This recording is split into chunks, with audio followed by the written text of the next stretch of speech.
Kita baca bareng lagi ya. Baru-baru ini terjadi operasi tangkap tangan terhadap beberapa oknum kepala daerah di berbagai provinsi dan kabupaten atau kota yang mengejutkan publik. Saat dibawa ke gedung merah putih KPK, para tersangka yang menggunakan rompi orange khas tahanan KPK malah melempar senyum dan melambaikan tangan seolah tak bersalah. Hal ini pada dasarnya tidak sesuai dengan tatanan dan pandangan hidup bangsa Indonesia khususnya Pancasila sila iya bla bla bla. Pertama, selalu kita hadapi masalah ini menjadi sebuah solution. Biar apa? Iya betul, biar ada inspirasi gitu kan ya. Oke kawan-kawan, soal nomor 7 ini berarti kalau dia berkaitan dengan OTT berarti korupsi ya, maka dia bertentangan dengan sila kelima kawan-kawan ya, sila kelima keadilan sosial bagi seluruh rakyat Indonesia. Keadilan sosial bagi seluruh rakyat Indonesia. Jadi kenapa? Karena telah melanggar mana? Satu, kita lihat butir-butirnya nih. Mengembangkan perbuatan yang luhur yang menciptakan sikap dan suasana keluargaan dan ketolerangan. Bukan ya. Mengembangkan sikap adil terhadap sesama umat, berarti tidak adil gitu ya. Karena telah menggunakan kesewenang-wenangan gitu ya, jabatannya untuk kepentingannya diri sendiri, memperbanyak keuntungan gitu. Berarti telah melanggar sila kelima butir kedua. Menjaga keseimbangan hak dan kewajiban, tidak menjaga berarti dia ya mana yang hak mana yang kewajiban. Dia menganggap bahwa korupsi itu adalah suatu kewajiban barangkali ya, berarti tidak menjaga itu. Menghormati hak orang lain sama, dia juga korupsi itu, orang korupsi tidak menghormati hak orang lain gitu. Kemudian suka memberi pertolongan kepada orang lain agar dapat, bukan tidak menggunakan hak milik untuk usaha yang bersifat pemerasan terhadap orang lain. Nah, berarti masuk ke sini juga tidak menggunakan hak milik untuk hal yang bersifat pemerasan dan gaya mewah. Tidak menggunakan hak milik untuk bertentangan dengan atau merugikan kepentingan umum. Nah ini masuk gitu ya. Suka bekerja keras, bukan. Suka menghargai hasil karya orang lain, bukan. Suka melakukan kegiatan dan mewujudkan kemajuan yang merata dan berkarya, tidak ini juga. Jadi tidak melakukan kegiatan yang mewujudkan kemajuan, nah kecuali kepada diri sendiri gitu. Kalau korupsinya kemajuan sih, tapi untuk diri sendiri gitu. Merata sih, tapi untuk dirinya sendiri. Berkeadilan sosial sih enggak ya, karena dia hanya untuk kemajuan diri sendiri. Nah berarti korupsi ini melanggar sila kelima, yaitu keadilan sosial bagi seluruh rakyat Indonesia.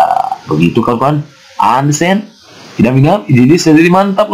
Next, number 8 gitu ya. Soal nomor 8.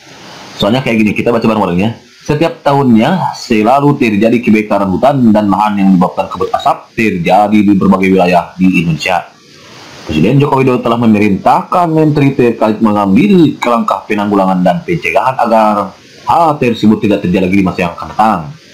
Peristiwa ini amat mengganggu kegiatan sehari-hari masyarakat dan menyebabkan sekolah diliburkan di beberapa tempat. Nah, berarti ini mengganggu kegiatan sehari-hari. Kemudian sekolah diliburkan, penundaan pertemuan dan banyak lainnya. Setelah ditelusuri, ternyata kebakaran yang terjadi disebabkan bukan hanya peristiwa alam, melainkan ulah tangan manusia, khususnya perusahaan-perusahaan sawit yang ingin mengambil langkah cepat untuk melancarkan bisnis mereka. Hal ini dalam bentuk sikap yang sangat bertentangan dengan Pancasila sosial. Bla bla bla. Pertama, ya udah kita hadapi dulu kita menjadi solution. Biar apa? Iya betul, biar inspirasi gitu kan ya. Oke kawan-kawan, soal nomor 8 ini dia telah bertentangan dengan sila kedua sebetulnya ya. Jadi ini dia telah bertentangan dengan sila kedua, yaitu kemanusiaan yang adil dan beradab. Jadi dengan kita membakar hutan, maka kita tidak berkemanusiaan dan tidak beradab. Kenapa? Karena sebetulnya dengan kita membakar hutan, sejatinya kita telah melukai diri sendiri gitu kawan-kawan. Karena orang yang mencerminkan atau mengamalkan sila kedua ini, dia itu merasa dirinya bagian dari seluruh umat manusia yang 9 ini. Ya. Jadi dia itu melanggar sila kedua, lebih tepatnya nomor 9. Bangsa Indonesia merasa dirinya sebagai bagian dari seluruh manusia. Jadi kita tidak merasa diri kita bagian dari seluruh umat manusia. Kita mengira bahwa membakar hutan itu tidak hanya akan merugikan orang lain saja, tidak dirinya sendiri. Kenapa? Karena kalau kita merasa diri kita bagian dari umat manusia, dengan kita membakar hutan dan melukai orang lain, sebetulnya kita telah melukai diri sendiri gitu ya. Contoh lain misalkan dengan kita membuang sampah sembarangan ke sungai, Memang di daerah kita seolah-olah tidak terkena dampaknya, tapi daerah orang lain di sini, pemukiman orang lain kan terganggu. Akan menimbulkan banjir, kemudian bencana lainnya juga, longsor gitu ya. Itu akibat dari kita juga. Nah, kalau kita buang sampah sembarangan, berarti kita tidak merasa diri kita bagian dari umat manusia. Karena kalau kita sudah merasa diri kita bagian dari umat manusia, ketika orang lain tersakiti, maka kita pun tersakiti. Ketika orang lain terlukai, maka kita pun terlukai, gitu kan. Termasuk ini, pembakaran hutan secara liar, karena kita telah mengganggu kegiatan orang lain. Nah, kalau kita merasa diri kita bagian dari umat manusia, tentu dong kita tidak ingin orang lain terganggu aktivitasnya. Kita tidak ingin tempat-tempat yang sangat sangat istimewa sekali, seperti sekolah misalkan diliburkan, terganggu gitu ya, yang vital gitu ya, terganggu. Kemudian penundaan penerbangan itu juga terganggu kalau kitanya merasa diri kita bagian orang lain. Berarti kalau begitu soal nomor 2 ini adalah telah melanggar sila kedua, yaitu kita juga tidak, dan lebih tepatnya sila kedua butir 9. Kemudian kita juga tidak menjunjung tinggi nilai-nilai kemanusiaan.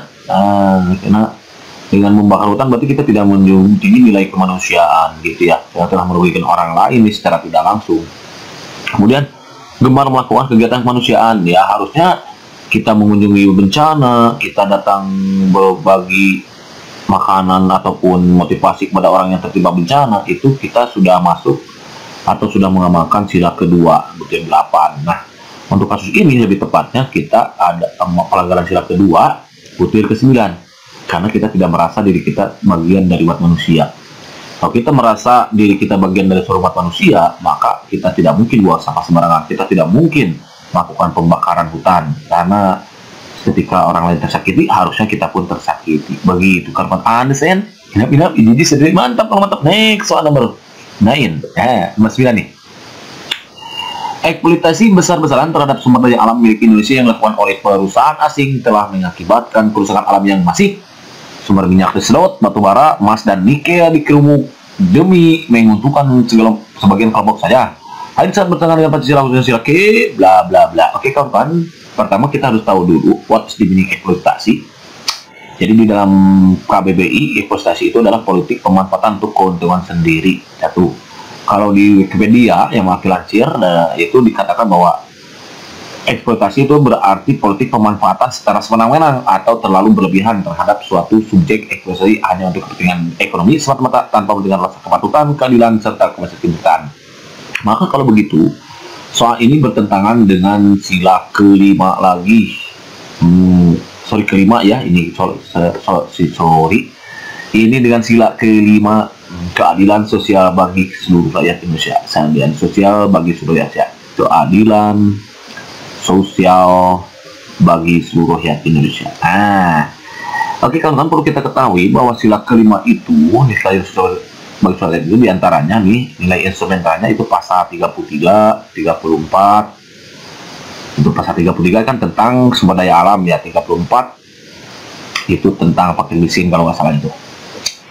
Karena kita telah melakukan kepentingan hak milik untuk orang bukan apa gitu ya. Karena kita maksudnya gini, karena kita telah menggunakan kekuasaan gitulah ya untuk mengeruk keuntungan sendiri tanpa memperhatikan orang lain, berarti kita telah melanggar sila kelima, itu keadilan sosial. Nah, untuk kasus ini sebenarnya eksploitasi itu pemanfaatan untuk keuntungan sendiri itu masuk melanggar sila kelima butir yang mana nih? Satu, mengembangkan perbuatan yang luhur, menunjukkan sikap dan suasana keluargaan boro-boro gitu ya, berarti telah melanggar ini, mengembangkan perbuatan yang luhur, telah melanggar, bisa masuk ke sini. Mengembangkan sikap adil terhadap sesama, nggak adil berarti ini masuk. Menjaga keseimbangan antara hak dan kewajiban, berarti tidak menjaga juga sama menghormati hak orang lain, boro-boro gitu ya. Hak orang lain tidak dihormati, masuk juga bisa. Suka memberi pertolongan kepada orang lain agar berdiri sendiri, enggak ini. Tidak, nah ini dia lebih tepatnya, yang paling tepatnya nih gitu. Tidak menggunakan hak milik untuk usaha-usaha yang bersifat pemerasan terhadap orang lain.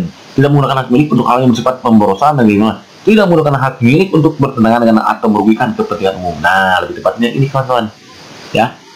Jadi kita tidak menggunakan hak milik perusahaan asing untuk sehingga kepentingan pribadi sehingga kita merugikan kepentingan umum. Eksploitasi itu. Jadi suka bekerja keras enggak, suka menghargai orang lain, suka melakukan kegiatan dalam rangka menjadi kemajuan yang melangkah atau kurasan boro-boro gitu, yang melakukan kegiatan dalam rangka ini bertengah di sini juga boleh. Namun lebih tepatnya ke sini nomor sila kelima, tapi poin atau butir yang ke-8 yaitu tidak menggunakan hak milik untuk kepentingan bertentangan dengan atau merugikan kepentingan umum. Jadi hak miliknya ini digunakan untuk merugikan kepentingan umum, berarti kalau begitu ya. Jadi kalau begitu eksploitasi itu masuknya adalah pelanggaran sila kelima keadilan sosial, dan nilai kebetulan nilai instrumental dari sila kelima itu adalah pasal 33 dan 34. 33 tentang sumber daya alam, ini tentang vaksin mesin kalau nggak salah. Begitu kan teman? Understand? Minap-minap, jadi sendiri mantap kalau mantap. Nih, the last number ya, nomor 10. Fakir miskin dan anak-anak terlantar dipelihara oleh negara merupakan sikap negara dalam mengembangkan Pancasila khususnya sila ke bla bla bla. Iya, lagi-lagi ini adalah sila kelima kawan-kawan. Sila kelima, sebagaimana yang akhir katakan barusan bahwa di sila kelima itu dia mengcover pasal 33 dan 34. Jadi eksploitasi sumber daya alam telah melanggar sila kelima. Kemudian fakir miskin juga nih di pasal 34 harusnya nih dipelihara oleh negara, dia tercover di sila kelima. Jadi nilai instrumentalnya pasal 33 dan pasal 34. Lebih tepatnya yang mana nih? Nah, yang ini nih, suka melakukan kegiatan dalam rangka menunjukkan kemajuan yang merata dan ini masuk gitu ya. Suka enggak, suka tidak menggunakan hak milik enggak, suka memberi pertolongan kepada orang lain agar masuk di sini mau. Kemudian mengasihkan adil terhadap sesama masuk gitu ya. Ini mengembangkan perbuatan luhur juga. Namun lebih tepatnya adalah yang satu berkeadilan sosial, kemudian suka memberikan pertolongan orang kepada orang lain agar di sini dan mengembangkan perbuatan yang luhur gitu kawan ya. Jadi ini tercover oleh pasal di sila kelima, nah itu pasal ke-33 dan 34. Begitu kawan. Understand? Inap-inap, ini sedikit mantap.